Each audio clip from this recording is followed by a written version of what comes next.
pleasurable tour company. Forget the rest. Go with the least.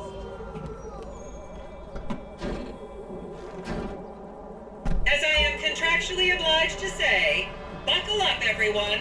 It's showtime.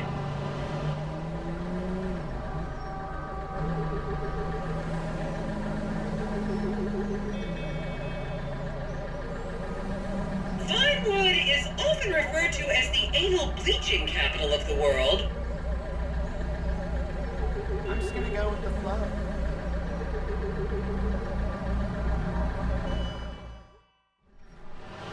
Okay, smartphones at the ready, celeb spotters. We are now approaching the legendary nightclub, the Dungeon Crawler. Opened in 1996, the club is famously owned by actor Bruce Spade, who has a custom-built elevated VIP table so that he looks the same height as everyone else. It remains one of Vinewood's hottest night spots for the rich and famous to do drugs and date rape impressionable fans. Play your cards right, and that could be you! The Dungeon Crawler was in the news again recently when comedian Morgan Chester allegedly ran over a doorman in his SUV for not laughing at one of his jokes.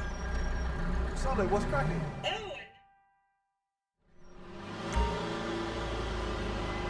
Now, this house up ahead is one of the many private residences of action movie director Mark Fostenberg. Fostenberg still maintains he was out of town when a 15-year-old Mexican girl was found dead in his pizza oven in 2007. The case was settled out of court and all charges were dropped. The girl's family now live on the next street.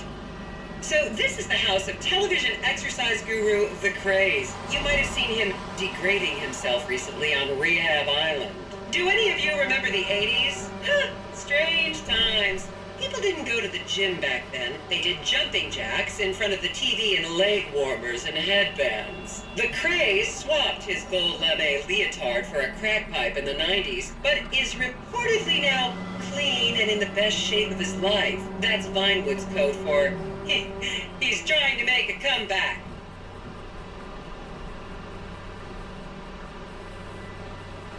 This is the home of celebrity wild child Martha Term. Daughter of 70s comedy star Joni Term, Martha spent her teens partying on booze, her early 20s partying on coke, and her mid-20s staring at her shoes on heroin. Her tell-all autobiography about the difficulties of growing up really rich in Vinewood only sold 30 copies last year.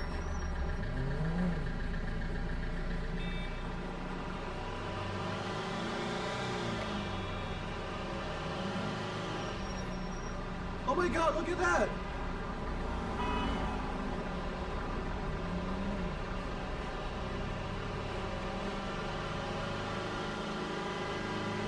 Everything looks better on a monitor.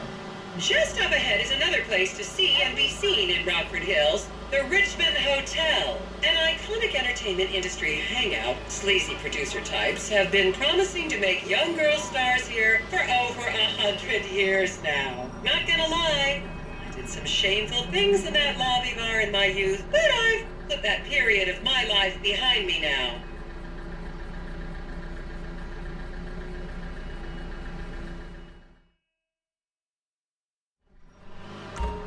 Here you can see the landmark Weasel Theater, which was opened here in Morningwood in 1930. Some of the biggest movies in history have premiered at this theater, including Blue Blood, Shoulder of Orion, and The Many Wives of Alfredo Smith. You might remember the controversial premiere of the gladiator comedy Lions and Donkeys in 1984, when star Chip Hampton walked up the red carpet with two slaves in chains.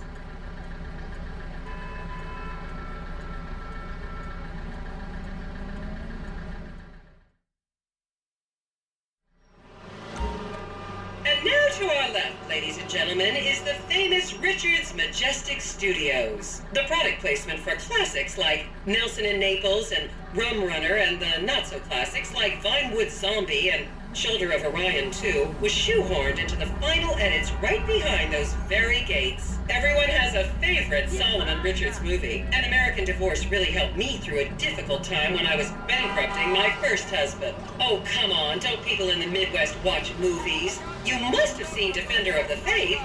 No? Wow, tough crowd.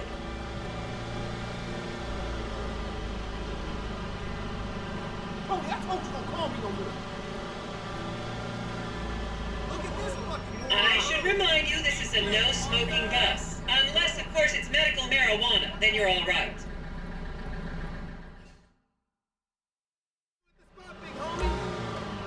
Okay, people, get those cameras out. This is Portola Drive. You won't get a better chance to spot a celebrity in its natural habitat. As you can see, the recession hasn't hit this part of town very hard. These are some of the most offensively high-end designer stores in the country. And now, some fun trivia for you. There have been a number of movies shot on Portola Drive, mostly awful ones about rich idiots, including the blockbuster 2005 romantic comedy, Shoe Whore, that's credited with sending women's rights back 50 years. The store we're passing now is where British star Charlotte Crown was caught on film in the changing room, eating and purging the same burrito over and over again, just like a dog.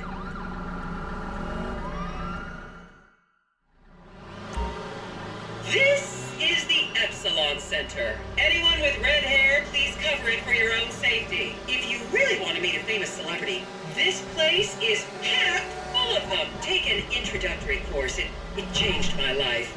Kiflom! I was a pilot last week. Stiletto pop on every island. Hit the WH, and guess what? Word. Just know that Yeah, working just amazing. I am totally chill.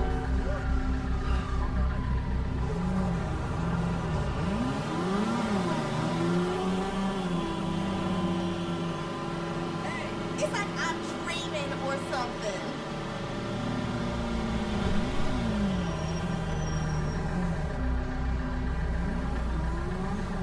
This is so relaxing.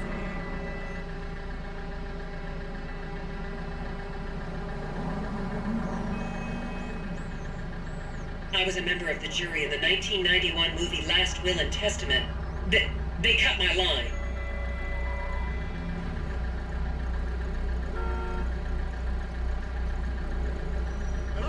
I hope this tour isn't too long.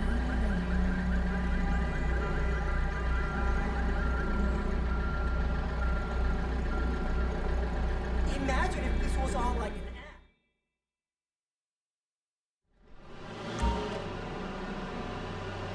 And here is City Hall.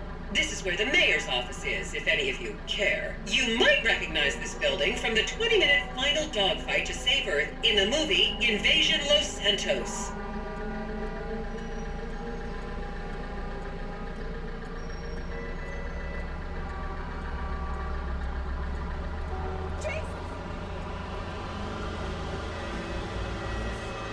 Transcendent.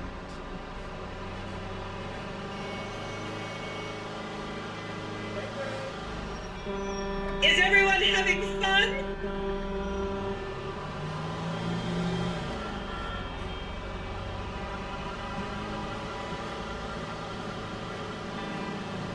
Never thought I'd see it. Thank you, Lord.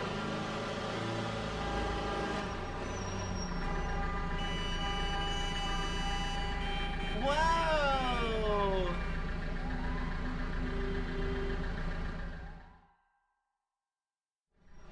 Hey, let's meet up next week. And here we have the beautiful Oriental Theater. Riots broke out on the theater's opening night in 1928 as desperate fans tried to get upskirt shots of the legendary silent movie star Miriam Turner, much like you're doing today, except with really heavy cameras. My daughter tells me it isn't politically correct to say.